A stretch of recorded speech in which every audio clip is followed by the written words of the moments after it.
What's up, Knicks fans? Welcome to another edition of Knicks Latest, your go-to YouTube channel for everything New York Knicks related. The Knicks, once again, losers in LA. Before we get to that, make sure you subscribe to the channel. Make sure you comment. Make sure you like the video. I do take your comments. I do use them for content, so make sure you ask a question. Comment on the game. Let me know what you think about the New York Knicks and where they currently at in their season. Let's get started right away. The Knicks lose 2 straight. They lose to the Clippers in an ugly game. 20 turnovers. Kawhi Leonard just absolutely killing everybody. It is very disappointing to come from a win that they had in Denver, looking like one of, if not the best team in the league at some points, and then losing 2 straight, two teams that, listen, I'm not saying that they're better than both these teams. I think they are better than both these teams. Obviously, going on the road and winning a game in the NBA is a hard thing to do, but you do expect to at least split both of these games and to continue playing as well as you have played. You know, they had been playing really well up until the past few games. You go and you beat Denver. You look like you could be NBA champions. Even when you lost to the Thunder, that was a game in which people were like, all right, well, the Knicks, I can see this being an NBA Finals matchup. They have been playing really well, and to lay 2 eggs like this just has been very disappointing. Now, you can sit here and say, you know, maybe just they were getting open shots, the process was there, and the threes weren't falling. I think that's particularly true. You can point to positives such as Karl-Anthony Towns. I think Cat played very well in both games, and you can say, okay, well, you know what? That might be something you can take away from that. You know, his play is continuing to be good, and they're going to need him down the stretch, and if we can get this version of Karl-Anthony Towns in the playoffs, they're going to be okay. An L's an L. I get that. But it's still just kind of disappointing to see, I wouldn't say the lack of effort, but the defensive intensity that just was not there last night for most of the game. You know, there were spurts where I thought they played hard. Even Karl-Anthony Towns, right? They tried to pick on him all night with the pick and roll, and I thought his effort was there.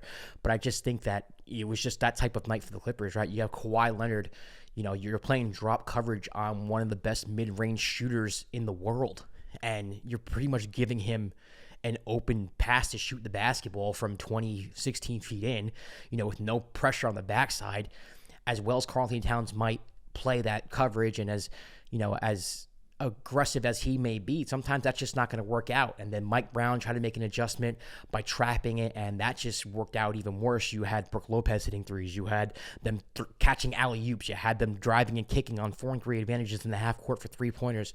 You know, the Knicks just could not guard the 3-point line. The Clippers seemed to be on fire from 3, and sometimes that's just what happens in the NBA.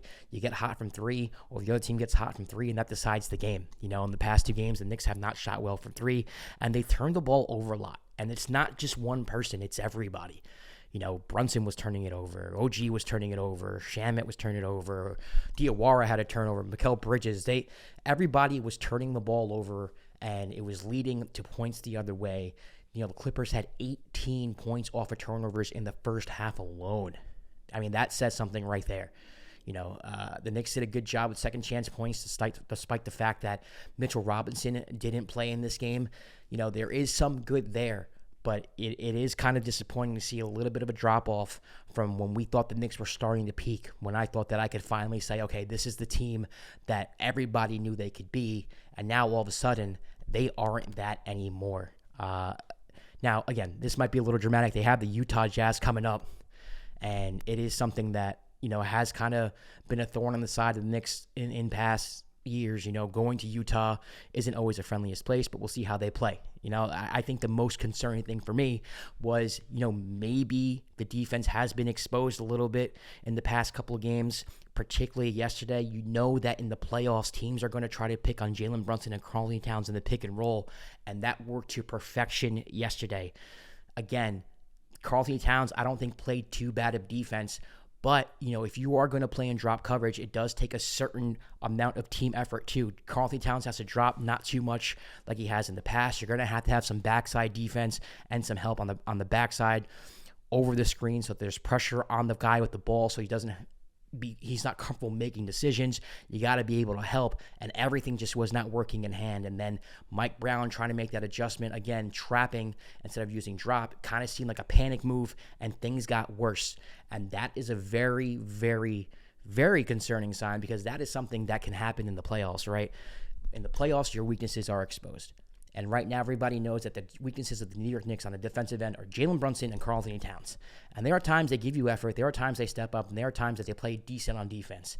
But yesterday was a prime example of even when they play okay, even when they're trying hard, that it might just not work out. You might get a night where the other team, just like the Clippers last night, was doing whatever they wanted in pick and roll situations. Whether it was drop coverage hitting the mid-range, whether it was trapping, kicking out, alley-oop, kicking out, drive kick, three-pointer. They were getting whatever they wanted, and last night was kind of like a nightmare of what could go wrong in the postseason. Now, to sit here and say that they were exposed might be a little much. That also has to do with shooting variance. The Clippers, like I said, they shot the ball well. You have one of the best mid-range players in Kawhi Leonard, who, was just embarrassing the Knicks all night. I've never seen an OG Anunoby turn the way he did on defense, the way that Kawhi Leonard made him turn in the second quarter there. So sometimes it's just your night, and sometimes it's not your night, and maybe we could chalk that up to it just not being the Knicks' night, but still just kind of disappointing to come down from such a high. After the Nuggets game, I think a lot of Knicks fans were looking at this team as potential championship contenders, and I'm not saying that we aren't now, but it was pretty much the peak of the season where it's like, okay, we finally got over that hurdle. We finally got over that hump. We finally have ditched our inconsistencies. We all know our roles. We all know our identity. Everybody knows what they're doing. Everybody's playing well. Even that game, we didn't get a lot of points from Jalen Brunson, so it was kind of like, we did this without the captain scoring 25, 30 points. It was exciting. And now, questions again. And is what's the most concerning thing for me as a Knicks fan. There are too many if factors going into the playoffs that need to be resolved before I have any type of confidence that they can make a huge run into the playoffs. Yeah, maybe win a round, but now with the Celtics getting Jason Tatum back, you're going to have to see either the Celtics, the Cavs, or the Pistons most likely in the second round. And I don't know how you can pick the Knicks right now with so many question marks, right? If you would have asked me this last week, I would have said, yeah, I would take the Knicks. But the past two games, I'm not trying to be dramatic, not trying to be over the top, but the inconsistencies have just been there all year. Every time we get high on this team, they always bring us back down to earth. There are too many if factors. If Cat is competent on defense, and if Cat can play well and drop, and if Cat is aggressive on the offensive end and shooting threes, and they get him the ball. If Mikal Bridges has contributed offensively, if he's hitting the three, if he's a factor defensively and the guy that we traded 5 draft picks for, right? He's been inconsistent since he's been a New York Knick. Cat has been inconsistent since he's been a New York Knick. A lot of if factors here. If the half-court offense doesn't stall when Josh Hart is on the court. If that starting five that we've been rolling with for the past 2 years can actually contribute offensively consistently. If Josh Hart's hitting his three, right? There's just too many things that have to go right for me to sit here and pick the Knicks on a consistent basis. If Mitch can stay on the court, if Mohamed Diawara, a rookie, can play major minutes in a playoff rotation, right? And I'm not saying other teams don't have if fact. Everyone has ifs, right? Everybody has some type of if this person can stay healthy, if this person can play well. But for the Knicks, it seems like you can go up and down the roster and pretty much label some type of inconsistency, whether it's help with Mitchell Robinson or Josh Hart in his shooting or Mikal Bridges, whether or not he shows up, or OG Anunoby if he gives effort on defense, or Karl-Anthony Towns if he doesn't have stupid offensive fouls. There's so many things you can go through with the Knicks that are very concerning going into the playoffs, and I thought they had figured it out after that win in Denver, but it looks like they have not figured it out at all. They regress, losing to the Lakers, losing to the Clippers. Now they face the Utah Jazz, a team that they're supposed to beat, a team that's going to try to lose that game. The Jazz are openly tanking right now. So this should be a get-right game for the Knicks. Don't want to overreact either way. But if they do lose this game against Utah, and we'll preview it the day that it happens. It's not today. They're not playing today. But if they do lose that game, then I do think it's time to hit some type of alarm bells. Not so much of a panic button, but kind of, okay, we took 2 steps forward. Now he's taken 5 back, and we're back to where we started. All the progress that I thought we had during this nice February, early March pretty much seems to be wiped out. And right now, not going to lie, feeling really discouraged as a Knicks fan. You don't want to live game to game. A rule that I've always lived by, you live 10 games at a time, because in the NBA, it's a lot different. It's not the NFL, right? NFL, every game matters. The NBA, you pretty much go by trends. You see how well you play over a course of like 10 games, and then you go by that. And for the past 20 or so games, the Knicks have played relatively well. They haven't been able to beat the contenders such as the Pistons or the Thunder, but they've played relatively well outside of that.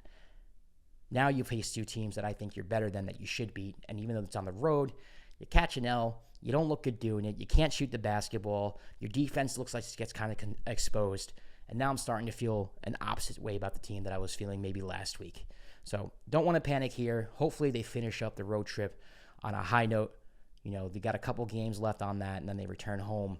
We'll see what happens, but the playoffs are right around the corner. It is March 10th, and the playoffs are a little over a month away, and they got to get right because this is not going to fly against a Cavaliers team or a Pistons team or a Celtics team. They're going to be in trouble if they are still inconsistent going into those series. Now, there's still hope. You know, last year it was the same thing. It was the same story going into the Celtics series. Nobody gave them a chance.